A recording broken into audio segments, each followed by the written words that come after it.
Hello friends, मेरा नाम शिप्रा भटनागर चंद्र है और आप सबका मेरे चैनल शिप्रा मोटिवेशन में बहुत बहुत स्वागत है।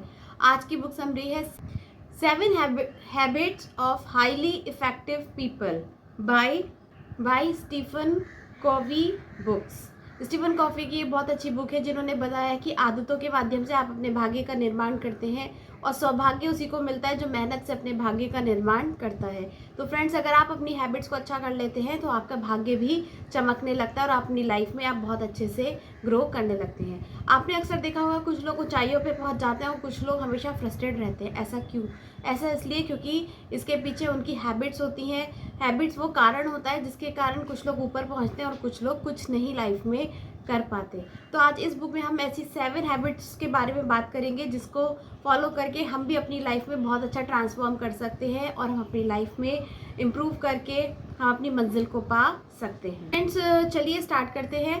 फर्स्ट हैबिट आती है, जितने भी प्रभावशाली लोग हैं, हाईली इफेक्टिव लोग हैं, उनकी फर्स्ट हैबिट होती है प्रोएक्टिव होना। जितने भी कमाल के लोग होते हैं, ऊंचाइयों पर पहुंचते हैं, वो बहुत ज़्यादा प्रोएक्टिव होते हैं। वो चाहे कि टेस्ला के मालिक हों या कोई भी हो, जिनको भी आप देखते हैं कि वो ऊंचाइयों पर पहुंचते हैं, वो बहुत ज़्यादा प्रोएक्टिव होते हैं। लाइफ में 2 तरह के लोग होते हैं, एक होता है प्रोएक्टिव, एक होता है रिएक्टिव।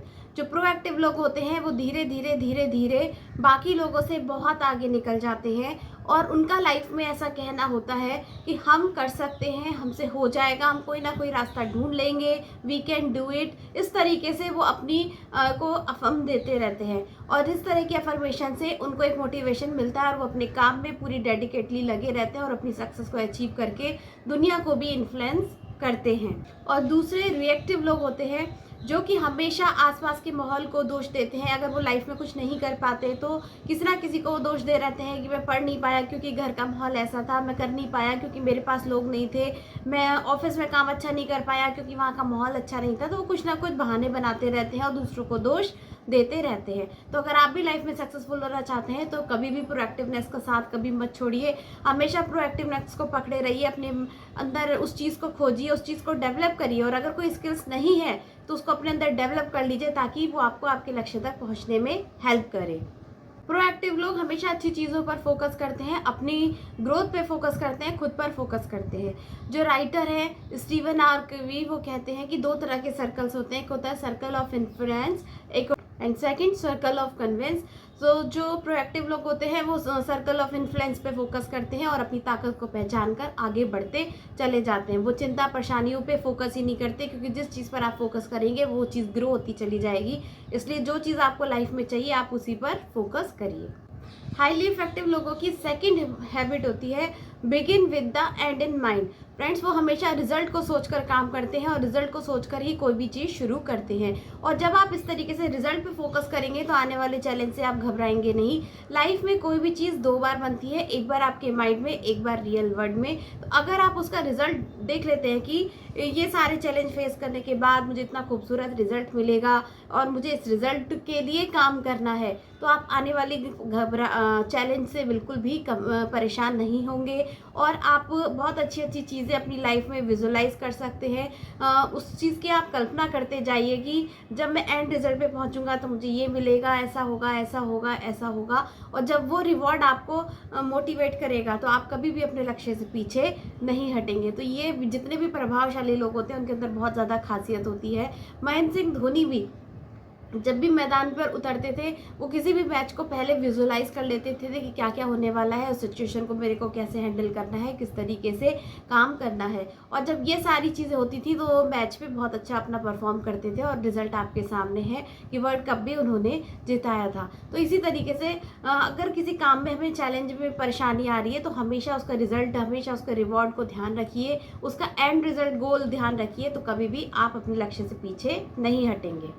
होता है put first things first. Friends, अपनी प्रायोरिटीज डिसाइड कीजिए जो बहुत ज़्यादा इंपॉर्टेंट है आपके लक्ष्य को, आपके गोल तक पहुंचने के लिए उस चीज़ को आप सबसे पहले कीजिए। सारी एनर्जी, दिन का सारा प्रोडक्टिव जो टाइम होता है वो उस काम पे लगाइए कि इस 3 महीने में आपको क्या अचीव करना है। और जब आप अपनी प्रायोरिटीज डिसाइड कर लेंगे तो टाइम मैनेजमेंट अपने आप होने लगेगा। आप अपने मेन काम पे ज़्यादा फोकस करेंगे और जिससे कि आप बाकी समय डिस्ट्रैक्शन से बच सकते हैं और अपनी एनर्जी को भी सेव कर सकते हैं। तो हमेशा प्रायोरिटी वाइज काम कीजिए। जो चीज़ आने वाले 3 महीने में सबसे पहले इम्पॉर्टेंट है उसे हमें सबसे पहले करना है, उसके बाद हमें कम इम्पॉर्टेंट काम करने हैं।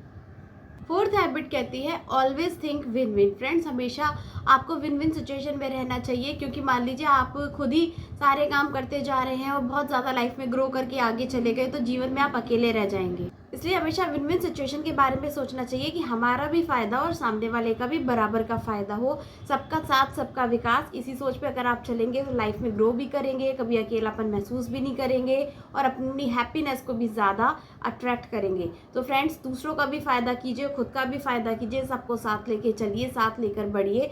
यही बहुत अच्छी बात है। मतलब आपको बेसिकली अपनी टीम बनाने पर फोकस करना चाहिए। तो पहली हैबिट में तो आपने प्रोएक्टिवनेस के बारे में सुना, दूसरी हैबिट विजुअलाइजेशन के बारे में सुना, तीसरी आपकी विन विन सिचुएशन सभी के लिए होनी चाहिए। तो इसलिए इतने मेहनत ईमानदारी से काम करें कि सबके लिए एक बढ़िया सिचुएशन आप क्रिएट कर पाए। हमें साहस को भी साथ रखना होगा, सूझबूझ को भी रखना होगा, कॉन्फिडेंस को भी रखना होगा, हिम्मत को भी रखना होगा और सबको साथ लेकर चलना होगा। हैबिट 5 कहती है seek first to understand then to be understood. तो ये हैबिट हमें बताती है कि हमें पहले दूसरों को समझना चाहिए, बाद में खुद को समझाना आना चाहिए। कहने का सेंस ये है कि सुनो, हमें एक अच्छा लिसनर बनना चाहिए। जब आप एक अच्छा लिसनर बनते हैं तो आप दूसरों को ज़्यादा अच्छे से समझ पाते हैं। हर इंसान के सोचने का, काम करने का तरीका अलग होता है। तो अपना जवाब तुरंत से मत चिपकाइए, या वो कुछ बोल रहा है तो बीच में मत बोलिए। पहले शांति से उसकी सारी बात सुनिए, उसकी सारी प्रॉब्लम्स को सुनते रहिए। इससे क्या होगा, उसका मन भी हल्का हो जाएगा, उसका भी कॉन्फिडेंस आपके ऊपर बढ़ेगा और फिर आपको अपनी बात रखने का मौका मिलेगा। तो आप भी अपनी बात को अच्छे से उससे रिलेट करके समझा पाएंगे। तो हमेशा एक गुड लिसनर बनिए। हैबिट नंबर 6 कहती है सैनिटाइज। कहने का सेंस ये है कि हमें लोगों के बीच में अपना तालमेल बिठाना होगा, सबको सुनना होगा, सबको समझना होगा, साथ लेके चलना होगा। जब हम तालमेल बिठा लेते हैं, लोगों की भी सुन के चलते हैं, तो हम लोगों के बीच में एक बहुत अच्छा पर्सनालिटी को डेवलप करते हैं। अदरवाइज बहुत सारे लोगों को आपने देखा होगा जो अपनी बात को थोपते रहते हैं, लेकिन पीठ पीछे लोग उनकी बुराई भी करते हैं। इसलिए एक अच्छा लीडर वही होता है, एक प्रभावशाली व्यक्ति वही होता है जो तालमेल बिठाकर चलता है, सबको साथ लेकर चलता है। तो ये बहुत ज़्यादा ज़रूरी है और बहुत अच्छी क्वालिटी होती है एक लीडर के अंदर। फ्रेंड्स, 7 लास्ट हैबिट है शार्पन द सॉ, जो कि बाकी 6 हैबिट से बहुत ज़्यादा इंपॉर्टेंट है। और जितने भी सक्सेसफुल लोग हैं, हाईली इफेक्टिव लोग हैं, वो हमेशा अपनी कुल्हाड़ी को धार लगाते रहते हैं, हमेशा जीवन में कुछ नया सीखते रहते हैं। जब आप लगातार सीखते रहेंगे तो अपनी लाइफ के हर एस्पेक्ट्स में आप सक्सेसफुल होते चले जाएंगे। आप खुद का भी विकास करेंगे और लोगों का भी विकास करेंगे। और जो लोग दूसरों को भी साथ लेके चलते हैं, लोग उनकी बहुत ज़्यादा इज्जत और रिस्पेक्ट करते हैं, उनको बहुत ज़्यादा प्यार मान सम्मान देते हैं और वो एक बहुत प्रभावशाली नेता बनते हैं। तो फ्रेंड्स, हमें अपनी कुल्हाड़ी पे धार लगाते रहना है, हमेशा अपनी स्किल्स को अपग्रेड करते रहिए, लगातार कुछ नया सीखते रहिए। तो फ्रेंड्स, हमारे 4 ऐसे एस्पेक्ट्स हैं जिसमें हमें हमेशा फिट रहना चाहिए। हमारा तन स्वस्थ होना चाहिए, हमारा मन स्वस्थ होना चाहिए, हमारा धन स्वस्थ होना चाहिए और हमारे संबंध भी स्वस्थ होने चाहिए। यानी physical, mental, emotional, spiritual and relationship wise भी हमें बहुत स्ट्रांग होना चाहिए। जब हमारे चारों पिलर स्ट्रांग हो जाते हैं तो हमें अपनी लाइफ में बहुत ग्रोथ मिलती है, बहुत सक्सेस मिलती है। हम सारी मनचाही चीज़ों को अट्रैक्ट करते हैं, हमारे अंदर मेहनत करने का जज्बा आ जाता है। तो फ्रेंड्स, हमेशा लगातार सीखते रहिए, जीतते रहिए, आगे बढ़ते रहिए। आई होप कि छोटी सी बुक समरी आपको पसंद आई होगी। इसमें से कौन सी हैबिट बहुत अच्छी लगी, प्लीज़ कमेंट करके ज़रूर बताएं। और मिलते हैं हम अपने नेक्स्ट वीडियो में, तब तक के लिए गुड बाय।